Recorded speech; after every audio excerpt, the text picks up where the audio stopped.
Good morning, class. In today's class, we are going to start a new chapter, chapter 12, subsidiary books. After doing the journal, the next chapter is subsidiary books. Actually, it is a part of journal. We can say it is a subdivision of journal. What is it?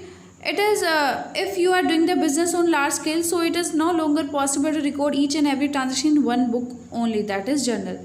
So we have to maintain another many type of journal that we call subsidiary books.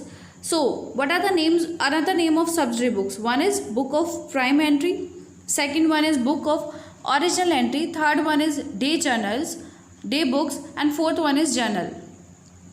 Actually, it is a part of journal. It is a subdivision of journal. So it is also called book of original entry, like journal called. As I said before, subsidiary books are it is a subdivision of journal because small business have less transactions. So journalizing can be easily done for all the transaction in a one book, that is journal. छोटे level पे जब आप business करते हो तो दिन की सारी और मंथ की सारी ट्रांजेक्शन को एक बुक में रिकॉर्ड करना और recorded by only one person is possible.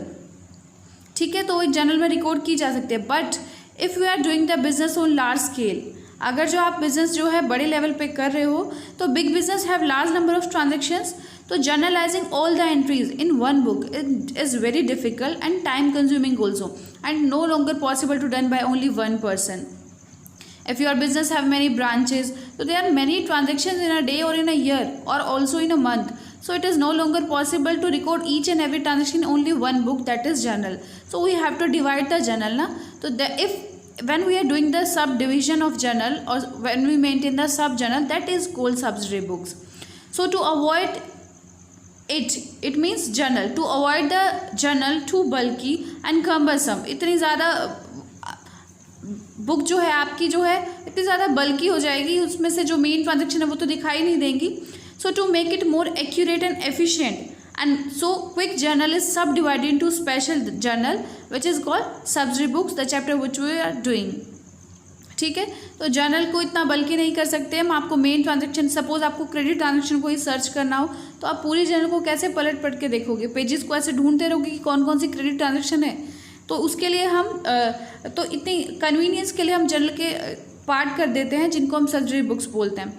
तो in subsidiary books we maintain many type of books. Basically they are 8 type of books we maintain in subsidiary books, but 2 books are deleted from your syllabus. तो these special journal और subsidiary books और are called day books also, subsidiary books also, special journal और subdivision of journal. There are many names of subsidiary books. Okay, so subsidiary books, main advantage of subsidiary books is that many similar entries can be put in one place, that is journal. अगर जो आप, जैसे मैं example दूँ, subsidiary books में एक पहली book बनाओगे परचेज बुक. परचेज बुक के कुछ फीचर्स होते हैं, जब करेंगे तब पता चलेगा कि like purchase book record only credit purchase of goods only. तो अगर जो आपको क्रेडिट परचेज लेना है तो सारी की सारी क्रेडिट परचेज एक जगह पर मिल जाएगी. अगर जो आपको कैश या बैंक की ट्रांजैक्शन ही सर्च करनी है तो वो सारी आपको कैश बुक में मिल जाएंगी. आपको क्रेडिट सेल देखना है तो वो सेल्स बुक में मिल जाएंगे. तो main benefit is that similar entries can be put in one place. So there are many advantage of subsidiary books like easy and quick recording of transactions, repetitive in nature in one place. एक type की transaction आपको एक ही जगह पर मिल जाएंगे, आपको search नहीं करना पड़ेगा. इकोनॉमिकल है in effort, in time wise division of accounting work. Many people doing the subsidiary books ना, there is only one person who was doing journal, तो वो उसके लिए भी बहुत मुश्किल हो जाता था. तो and easy to locate transaction. अगर जो आपको सेल की ट्रांजेक्शन्स को ढूंढना है या आपको कैश की ट्रांजेक्शन को ढूंढना है तो आपको पता है आपको कौन सी बुक को सर्च करना है या वो ट्रांजेक्शन आपको कहाँ पे मिलेगी. तो easy to locate the transactions. और वर्क डिवीजन भी हो जाता है. And if there is a work division then efficiency must be rising. Efficiency increase होगी और chances of manipulation, fraud is decreasing, क्योंकि अब जो काम है कई लोगों के हाथ में, बुक बिकम डिवाइडेड. तो मिस अप्रोप्रिएशन ऑफ कैश होता है, जो वो जो लिमिटेशंस थी उन सबको हम रिमूव कर देते हैं by preparing the subsidiary books. Okay, तो how many type of subsidiary books are there? One is purchase journal, और जिसको हम परचेज डे बुक और परचेज बुक बोलते हैं. Second is purchase return journal, purchase return day book और purchase return, पीछे journal तो लगेगा because part of journal. Third one is sales journal, sales day book और sales book. Fourth one is sale return journal और sales return day book और sales return book.